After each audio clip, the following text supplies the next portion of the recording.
honored to have with us today Professor Dylan Burns from the University of Amsterdam, where he is professor of the history of Western esotericism in late antiquity. Professor Burns is known for his splendid work on Gnosticism, on the Nag Hammadi codices, on the Dead Sea Scrolls, but also in relation to ancient philosophy, ancient Platonism. Very well known to most of you will be his book Apocalypse of the Alien God, which is on Platonism and Thesan Gnosticism from 2014. Then much more recently, 2020, he published a book, Did God Care? Providence, Dualism, and Will, and then both in the Greek and the Christian traditions, published with Brill. And then, of course, countless articles on different aspects of texts that people here in Leuven will not be too familiar with. So we have the tendency as philosophers just to look at our own philosophical debate, see how one philosopher reacts to the others. But of course, there's a broader societal, religious context that we very often neglect or ignore. And that's where we're very happy to have a specialist of Gnosticism with us, Gnosticism, which has been extremely important for the Platonic tradition. And so it's my pleasure and honor to invite Professor Burns for his talk.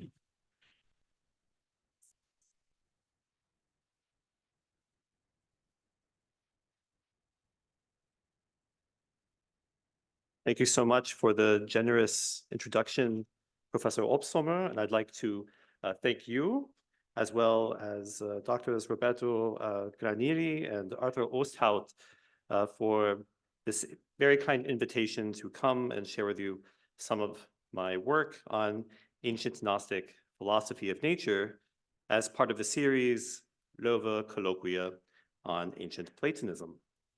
I will begin by first clarifying my terms. First, Gnostic philosophy. Oh, we want this to, next slide. Yes, there we are.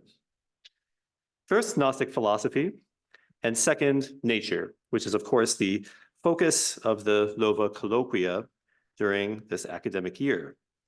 I will then treat what we might call ancient Gnostic philosophy of nature by focusing on four themes: physis and the Aonic realm of eternal forms, physis and matter, physis and contemplation, and finally, physis as evil demiurge. I will conclude with an attempt to contextualize this evidence with respect to the history of ancient philosophy, and in particular, of course, later Platonism. So what is a Gnostic philosophy of nature? Well, we should begin, of course, with the term Gnostic. The word derives from the Greek gnostikos, an unusual word that was apparently coined by Plato in his dialogue, The Statesman.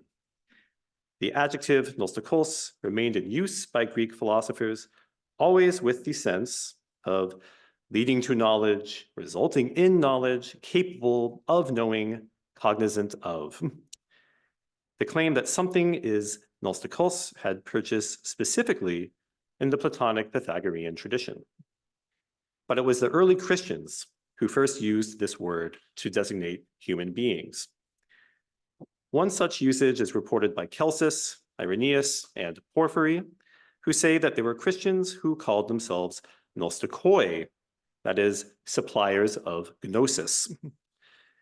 These Gnostics had various mystically tinged ideas, the most widespread and distinctive of which appears to have been their conviction that the creator of the world, the God of Genesis, is not a true God, but a being of ambivalent or even malevolent character. God, they claimed, is a transcendent being from a heaven that is alien to the cosmos we know. and human beings belong to that alien heaven as well. Knowledge of this human kinship with that transcendent realm is salvation in Gnostic mythology.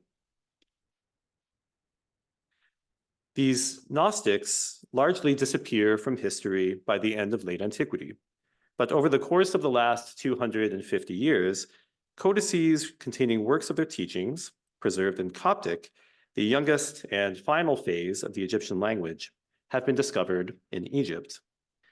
The most sensational of these discoveries is, of course, the Nag Hammadi collection, comprised of 13 papyrus manuscripts from the 4th or 5th centuries CE, which contain dozens of texts with affinities to our ancient evidence about the Gnostic school of thought, whose adherents supposedly denoted themselves Gnostikoi. The full publication of this Coptic Gnostic library with English translation in 1977 has transformed our understanding of early Christianity, as well as biblical literature more widely. Research has also shown the Coptic Gnostic corpus to be an important, and I think hitherto relatively untapped, source for the history of ancient philosophy. Plotinus' disciple Porphyry, in chapter 16 of his Life of Plotinus, names a group of Gnostic thinkers and books, and then states that Plotinus often attacked their position in his seminars and wrote the book which we have entitled Against the Gnostics, a title that he glosses elsewhere as Against those who say that the creator of the world is evil and that the world is evil. That's what it means to be a Gnostikos, according to Porphyry. Now, in that treatise, Plotinus himself disparages the style and attitude of his Gnostic opponents, belying his knowledge of their writings. And remarkably, among the Nag Hammadi texts discovered in 1945, we possess several texts whose titles match those listed by Porphyry as Gnostic books that circulated in Plotinus' seminar: Zostrianos in Nag Hammadi Codex 8, and Allogenes in Codex 11. And sure enough, these works are replete with the language of Neoplatonism. Preliminary translations of these Platonizing Coptic texts first appeared in 1977. The nearly 50 years that have passed since full publication of the Nag Hammadi texts have witnessed a revolution in scholarly understanding of the relationship of Gnosticism to Greek philosophy, especially Neoplatonism. Michel Tardieu demonstrated extraordinary parallels between the Nag Hammadi text Zostrianos, a version of which circulated in Plotinus' seminar, with Marius Victorinus' work Against Arius. Others, such as John Turner, Kevin Corrigan, Jean-Marc Narbonne, and Zeke Mazer, have focused on reevaluating the thought of Plotinus in light of the Nag Hammadi find. Understandably, this research has focused on points where Plotinus and his Gnostic foes seem to have had the most overlap: contemplative practice and the metaphysics of transcendence. Yet there is much more to Neoplatonism than mysticism, and work on the newly translated Gnostic texts with respect to the main branches of Greek philosophy, what Diogenes Laertius would say encompasses physics, ethics, and logic, more or less remains to be done. The proximity of the ancient Gnostics to Platonists like Plotinus should not surprise us, for other ancient sources explicitly identify the Gnostics as philosophers. Irenaeus of Lyon, writing around 180 CE, states, "These people are exposed not only as proposing as their own what the comic poets staged," he's making fun of them, of course, their mythology is worthy of Aristophanes, whom they are plagiarizing, in his opinion, but as gathering together whatever has been uttered by those who are ignorant of God and who are called philosophers. In other words, he accuses them of being comic poets, but actually he understands that they are reputed to be philosophers. Meanwhile, scholars today who prefer to dispense with the term Gnostic given its connotations of heresy, the kind of cloud that someone like Irenaeus throws up with it, often find themselves designating thinkers such as Basilides, Valentinus, or Carpocrates simply as Christian Platonists or eclectics. And on the PowerPoint, you see several examples of monographs from the last 25 years, each of which argues this classic Gnostic heresiarch was not a Gnostic, but a Christian philosopher. Okay, so this is a trend. They're Christian philosophers. Now, whatever one makes of the Gnostic label, the evidence related to us from antiquity and from modern scholarship then offers us precious witnesses to ancient, biblically oriented thinkers who are participating in some sense in the tradition of Greek philosophy. As Heidelberg theologian Winrich Löhr has put it, the intellectual work of these early Christian philosophers can compare with that of the best and most creative minds of ancient Christianity, such as Origen and Augustine. About the best, we'll have to see what you think at the end of this talk, but I think we'll all agree that this material is most definitely creative. Now, having established the importance of the Gnostic dossier of evidence for our understanding of later Greek philosophy, we can proceed to nature. When I refer in the title of this talk to philosophy of nature, what I mean is philosophy of physis. As John Deck has shown, the Greek word physis connotes growth. I would call Greek phuo, to grow, right? But also simply being or substance in early Greek philosophers like Ousia, as well as Plato and Aristotle. And physis may also appear in contexts in early Greek philosophy related to matter or houlé. Aristotle famously combines these two senses of physis in a number of passages, perhaps most famously in the Physics, where he defines physis as a principle or cause of being moved and being at rest. So my question then, is the Gnostics right about physis at all in the senses that we find in Plato and Aristotle? And if so, do their ideas about physis evince engagement with the greater Greek philosophical tradition after Plato and Aristotle? And are their ideas philosophically distinctive or compelling? Now, to the first question, did the Gnostics write about physis at all? We may answer most definitely yes. The Greek loanword physis does appear in the Coptic Gnostic corpus on many occasions, and in many instances, it appears in a more casual, offhand sense, referring to the nature or essence of something in the terms of phrase that we also find in Greek as well as English. Now, I exclude such references today as banalities. I'm not going to look at what I see to be uncosmological instances of physis.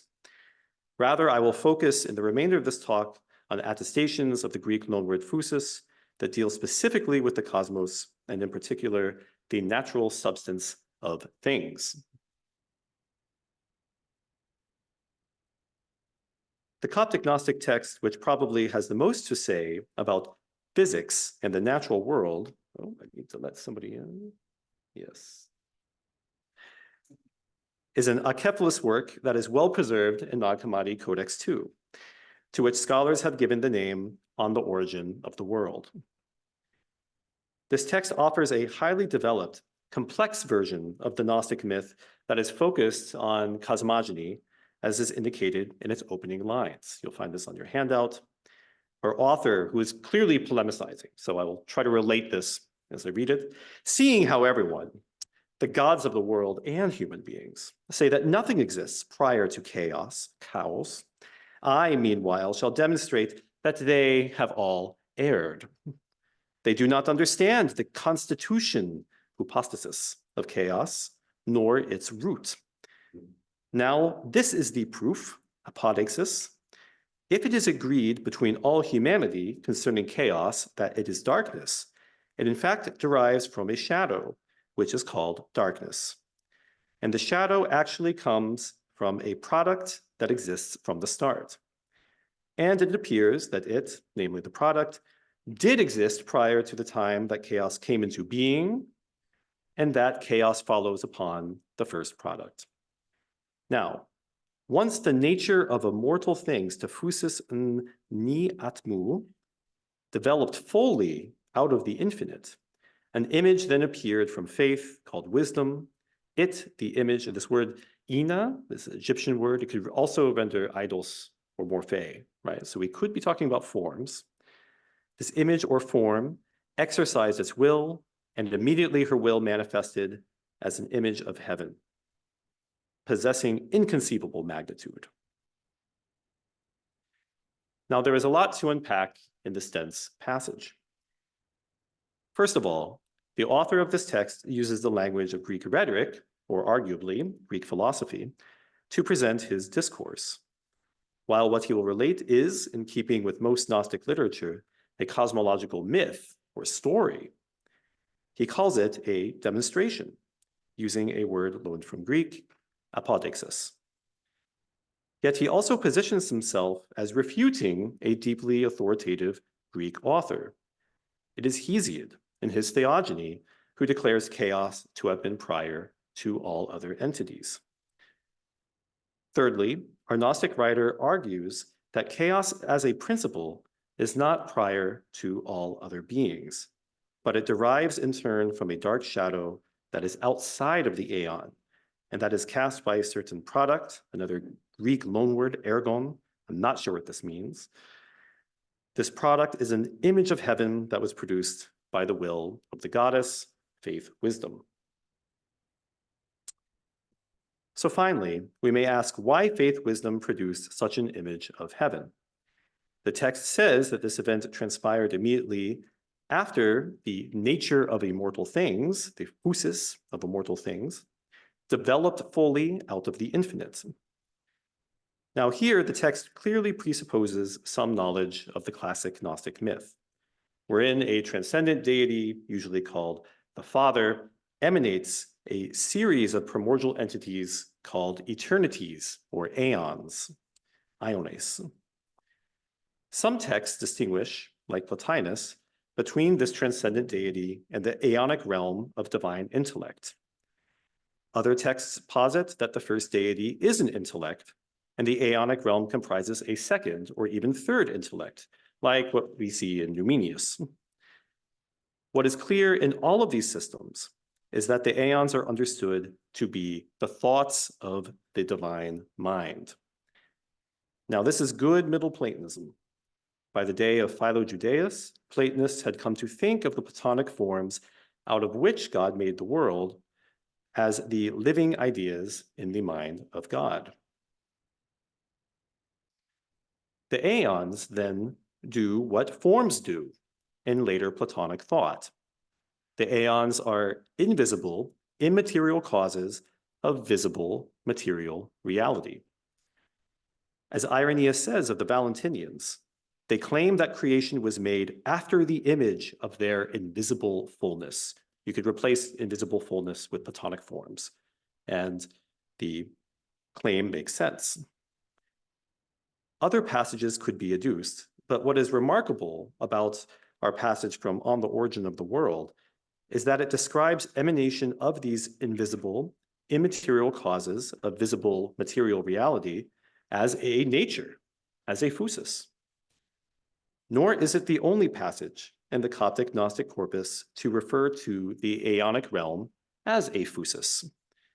A work closely related to our Acephalus treatise, Gnostos, preserved in two versions, Nag Hammadi Codices 3 and 5, refers to both the pre-existent world of the aeons and the material world of becoming as nature.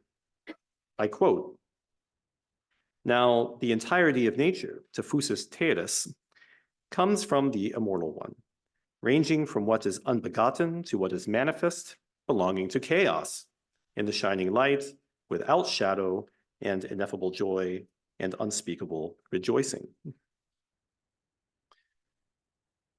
In Gnostos and On the Origin of the World, then, we see that at least two Gnostic texts refer to the aeonic realm, that is the Gnostic version of Plato's world of forms, as a physis, as a nature.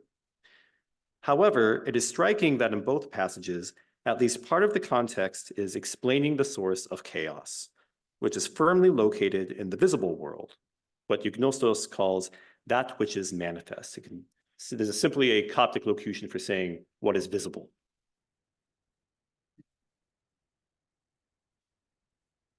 Indeed, it is difficult to find passages about physis in Coptic Gnostic texts that do not mention chaos or matter in some respect. One important passage about nature is preserved in the Berlin Gnostic Codex, discovered in 1896, but not published until 1955. The first tractate of this codex, the Gospel of Mary, states that all nature will pass away with matter. When a disciple asks, will matter be destroyed or not? The Savior, Jesus, answers, every nature, every created being, every creature, physis nim, plasma nim, physis nim, presently exists together, but shall be dissolved into its own constituent root, for the nature of matter, to te physis into hule, dissolves into that which is appropriate to its own nature alone. Notably, the same text associates matter with passion or disturbance, pathos. Pathos is in turn formless and contrary to nature, paraphrase. The Savior tells the disciples that the good has entered into the world in order to bring nature back to its roots, presumably resolving the mixture of matter and form by dissolving matter entirely. In other words, the Gospel of Mary associates nature with matter, but also describes salvific activity as the restoration of nature to an original good state without contact with matter at all. Kampen theologian Esther de Boer has argued that these passages reflect engagement with Stoic philosophy. In the Gospel of Mary, she writes, the world was created by the good through nature acting upon matter, just as in Stoic philosophy, matter is acted upon by nature, resulting in a harmonious and stable cosmos. In the Gospel of Mary, the cosmos is unstable and confused because matter is also acted upon by something contrary to nature, namely pathos. Now, I am unsure that matter has as neutral a state as de Boer suggests in the Gospel of Mary. The text, after all, declares that the nature of matter will be resolved into its own constituent root, and presumably this is the part of restoring physis to its good state. And I think this is a move quite alien to Stoicism, this total separation of matter from nature. Yet de Boer is right to emphasize that nature is itself not the problem in the Gospel of Mary. Rather, the issue is the passion or disturbance that arises from matter, which the text explicitly designates as contrary to nature, paraphysis. About this, the text is very clear. And in fact, as in On the Origin of the World and Eugnostos, physis here also seems to belong to the divine realm as to the material realm.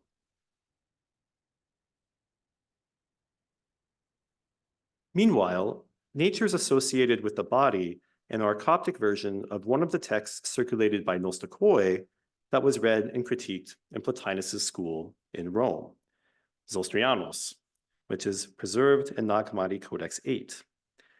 Here, physis is mentioned in the context of contemplative practice. In one passage of Zostrianos, physis is associated with the descent of the soul into the material body. The text seems to describe an intellect prior to embodiment that is struggling to contemplate the forms, and its thoughts becoming divided, winds up descending into the body instead of ascending out of it. I quote, when one falls below into these things, I think these must be diverse thoughts, through thinking, and it is impossible for them to be understood in another way unless one receives illumination. One becomes a physis. I think the sense must be creature here, or a thing of nature even. In this way does one descend into birth, and on these grounds is one deprived of reason. Here we have an Egyptian word, shaja, which often renders logos, namely due to the sufferings and infinitude of matter. Although one possesses eternal, immortal power, he is bound by the grip of the body. In other words, if you are meditating and get caught up in your thoughts, instead of proceeding to ever more unitary permutations of mind, you will find yourself back in your body is enmeshed in matter, matter creates disturbance, problem. But before leaving Zostrianos, I should like to highlight a passage that is quite important for our investigation of Gnostic philosophy of nature, even if the word physis does not appear in it.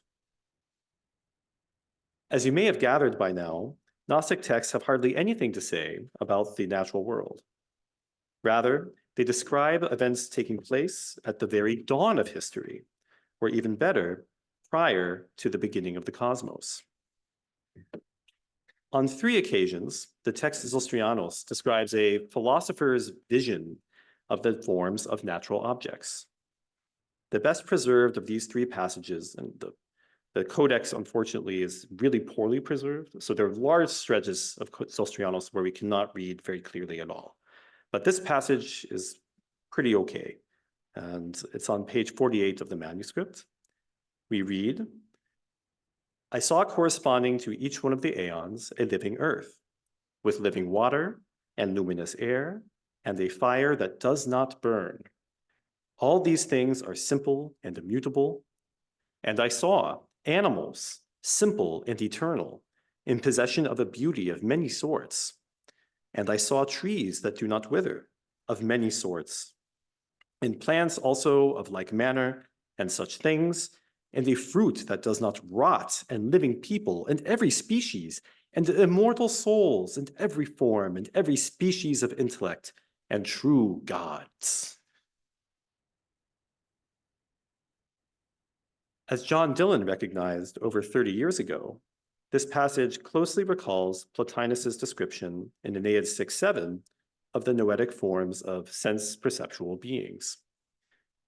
We'll return to this passage later, but for now it suffices to observe that, like Plotinus, Zostrianos envisions the noetic realm as filled with the immaterial divine counterparts of all the things we encounter in the material world. And these immaterial divine counterparts are, of course, the aeons.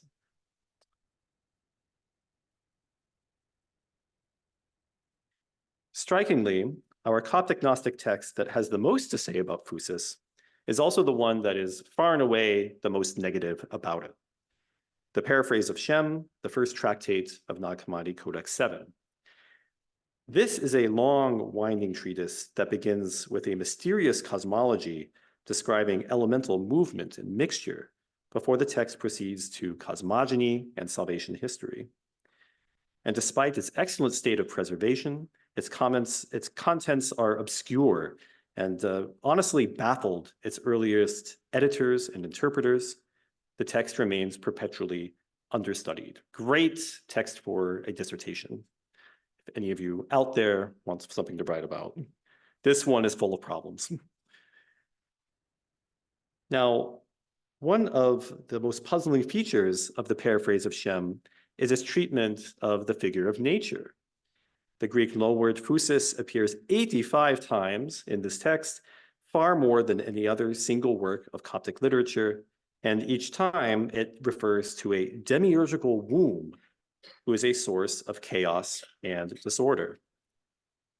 The work begins with a lengthy description of the primordial activities of 3 first principles: light, spirit, and darkness, which are mixed together, and the repeated attempts of a celestial savior revealer named Theurgical to descend into the deep and liberate the divine light that is mired in the dark. Darkness here has a consort, and this is the womb, the metra. Now, early in the text, the darkness copulates with the womb, ejaculating inside of her and filling her with every form, morphe nim, thus endowing her with demiurgic capacity. In other words, the forms have arrived in nature. Later, the text refers to this ability to bestow form as a fire that was obtained from darkness. So giving form is considered a kind of fiery thing. An elemental metaphor is used. Nature then collides with a hot vapor, which splits her into 4 clouds: humein, chorion, power, and water.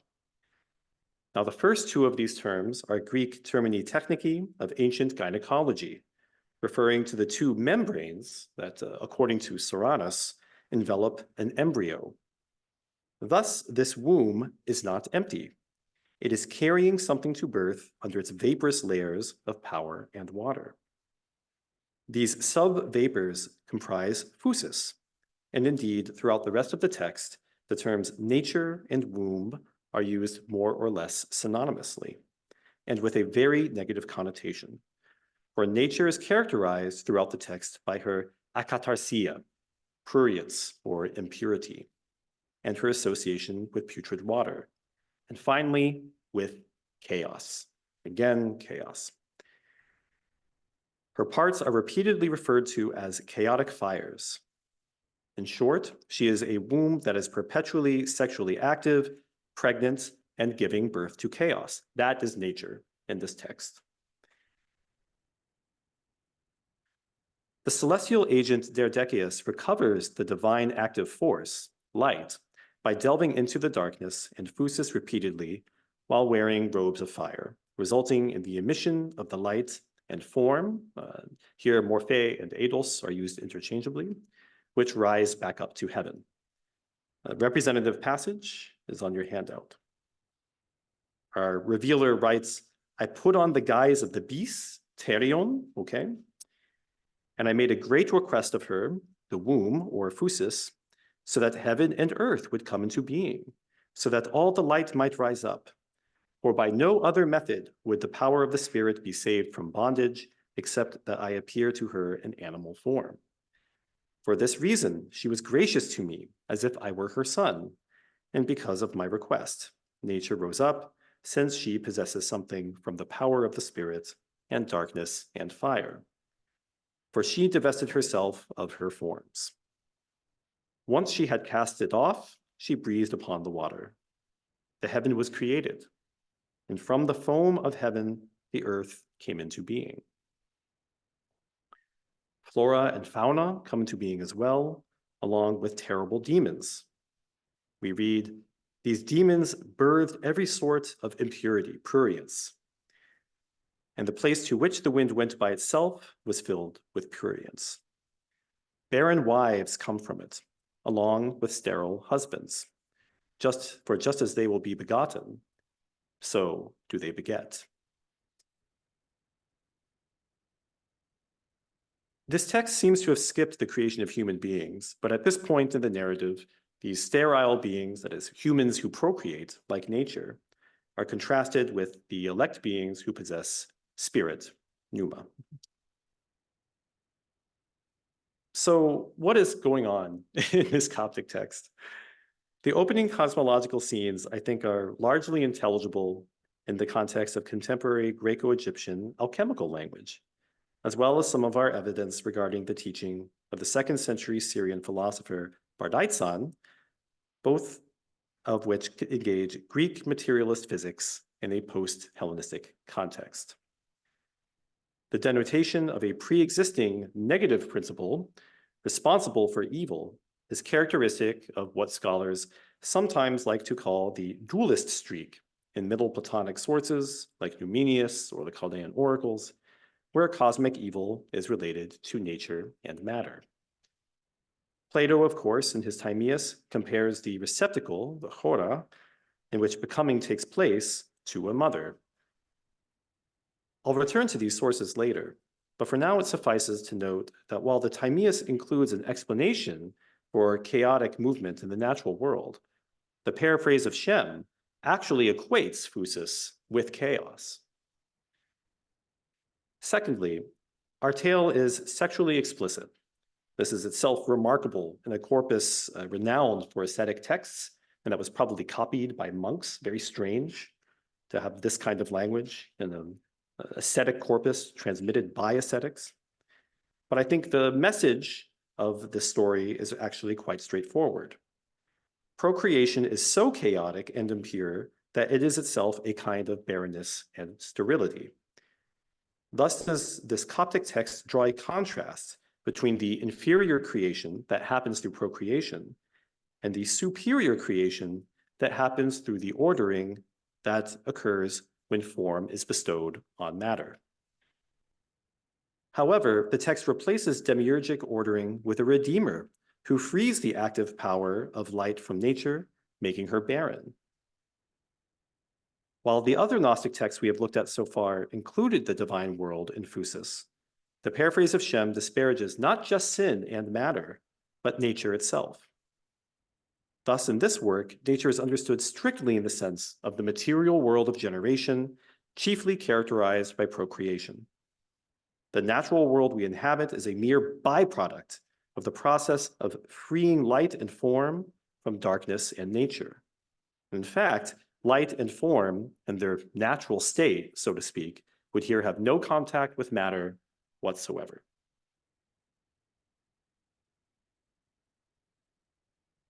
Now that we have surveyed what I think are the most important attestations of the word physis and the Coptic Gnostic corpus, we may ask, what do these data tell us about ancient Gnostic philosophy of nature? And are we justified of speaking of such a thing in the first place? First, it is clear that language about nature in these texts tends to be negatively inflected. Nature is usually associated with matter, the body, and above all, chaos. Chaos came up in almost all of the passages we looked at today. More generally, there's virtually no reflection in Coptic Gnostic literature on the natural world.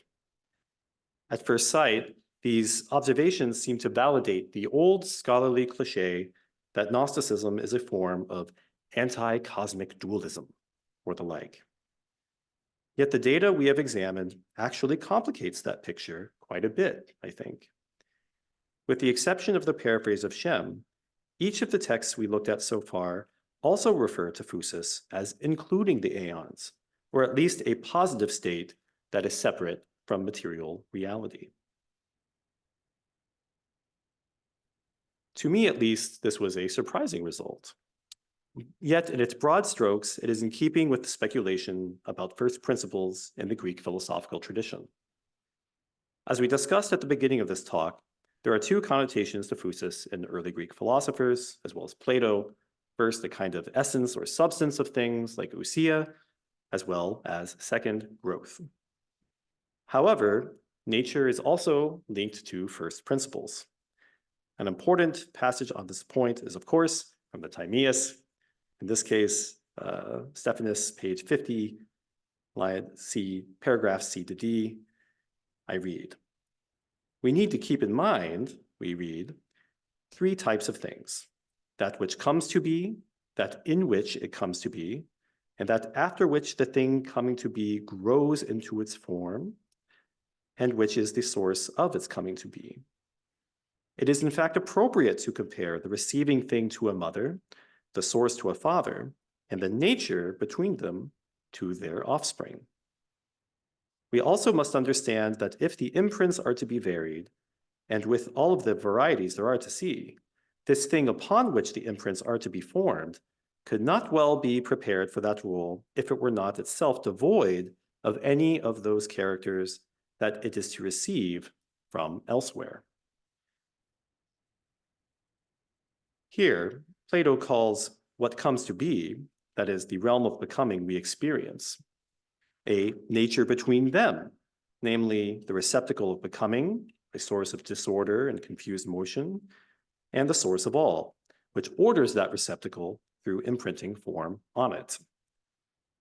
Arguably, the passage implies that all three factors, the ordering agent, the passive chaotic receptacle, and the reality that results, which is characterized by both order and chaos, are themselves natures. The notion that there is an active agent that brings order to chaos, and that this agent is also a physis, a nature, was key for many philosophers responding to Plato, including his critics. Form is an important thing that comes into the picture with Aristotle. Now, we recall that while Aristotle defines nature in the Physics as a principle or cause of being moved and being at rest, he also, just a few paragraphs later in the same work, emphasizes the importance of form, morphe or eidos, to nature. The form indeed is nature rather than the matter, he says. flesh and bone do not have their nature until they have taken on the form that is developed into flesh and bone. The founder of Stoicism, Zeno, meanwhile, identified fate as the moving power of matter and further called this nature. Cicero preserves a testimony that David Sedley has convincingly shown to refer to the thought of Polemo, Plato's third successor at the Academy, stating that all things in the world are parts of it, held together by sentient nature, and which inheres perfect reason, and which is also eternal. When we arrive at Platonists of the 1st and 2nd centuries CE, more or less contemporary than with the flowering of early Gnostic thought, we find a more ambivalent picture of nature. In his treatise on the face which appears in the orb of the moon, Plutarch describes providence and desire as working together to order a nature that was untampered and unamiable and solitary. In his work on Isis and Osiris, Plutarch states that nature must have in herself the source and origin of evil, just as she contains the source and origin of good. But he adds, the predominance lies with the better. For Plutarch, rather, evil derives from the irrational movement of the world soul. Numenius, too, understands nature to encompass both the active ordering force, that is the good, and the passive disordered substance.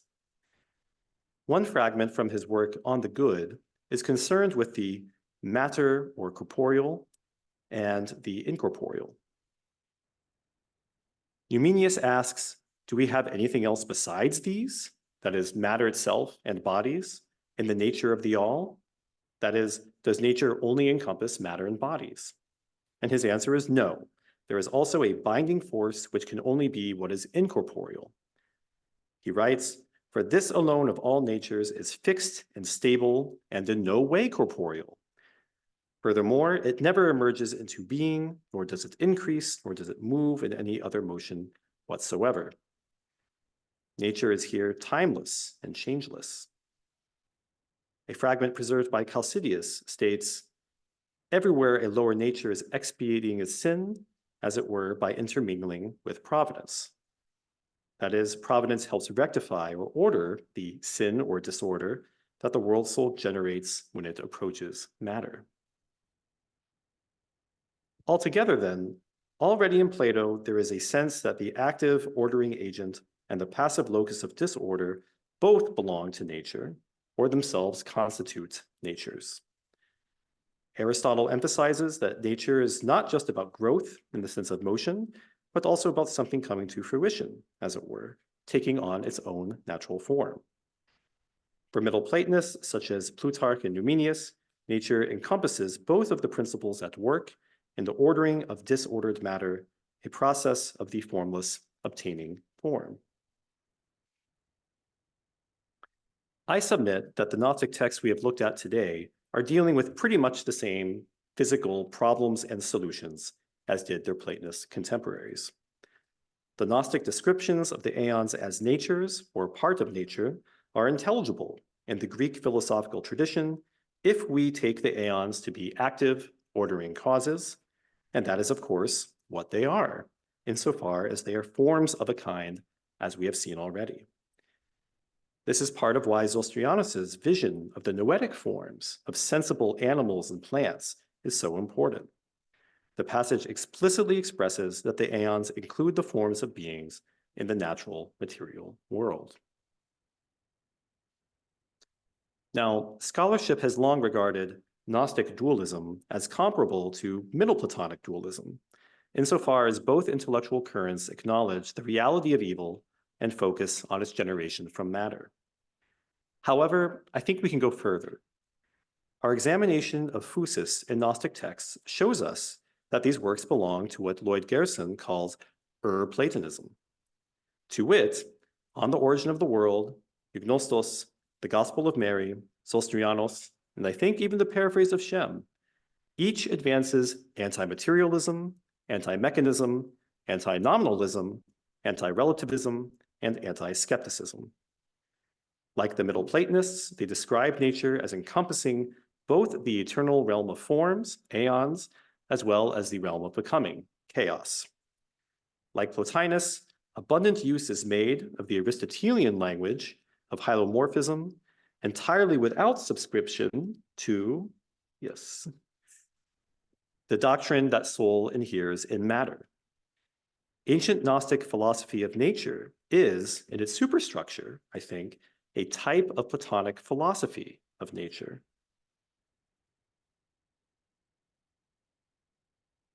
Is it worth then speaking of a Gnostic philosophy of nature at all, or is it all just Platonism? Well, I think Plotinus and Porphyry should say so, and I think that we must agree. Now, some of what is distinctive about these Gnostic texts in the Platonic context simply owes to their engagement with biblical literature. Their concern with chaos and its origins, for instance, indicates reflection on Genesis 1:2's statement that the world prior to creation was devoid of form and empty, the famous tohu vabohu. We know that Philo of Alexandria, as well as a number of early Christian philosophers, struggled to interpret this Genesis text in terms amenable to Greek philosophy. An acute example is Tertullian's work against Hermogenes, which defends the notion of a creatio ex nihilo and tries to dispatch the position that formless matter pre-existed in creation alongside God. As George Karamanlis writes, Hermogenes was guided by the Platonist view found in Alcinous and Apuleius that matter is a principle together with God and forms.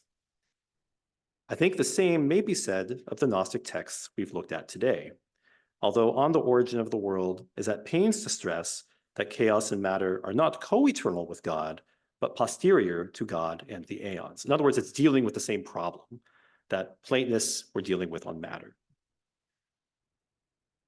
Yet there are other aspects of these texts we have reviewed today that I think are, even within the context of biblically oriented Platonisms, distinctive and meriting some kind of label, Gnostic.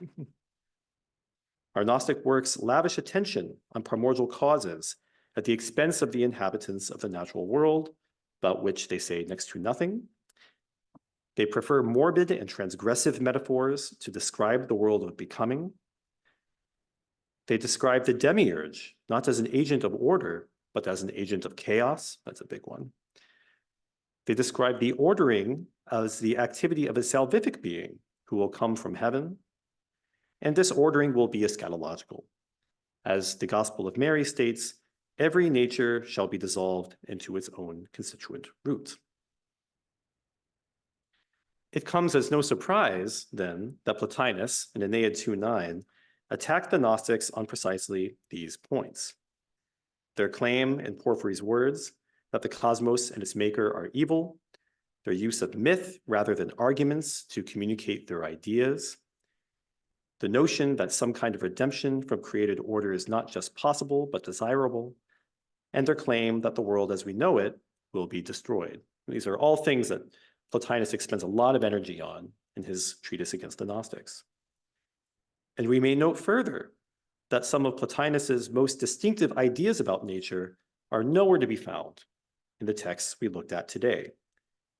We read nothing here about all of nature engaging in contemplation, like we find in Aeneid 3:8, or about a doctrine of intelligible matter. To me, this may indicate that the Platonism our Gnostic works engage is that of the age of Numenius in the 2nd century, without knowledge of Plotinus's distinctive, very distinctive contributions to philosophy of nature, rather than Plotinus's thought in the 3rd. Nonetheless, while Plotinus sought to exile the Gnostics from the Platonic tradition, what I hope to have demonstrated today is that when he and the Gnostics came into disagreement, it was on the basis of a common ground in Platonic exegesis that extended beyond mysticism and Parmenides' commentaries, and went deep into the central branches of the Greek philosophical tradition, including physics, what we might call today philosophy of nature. Thank you.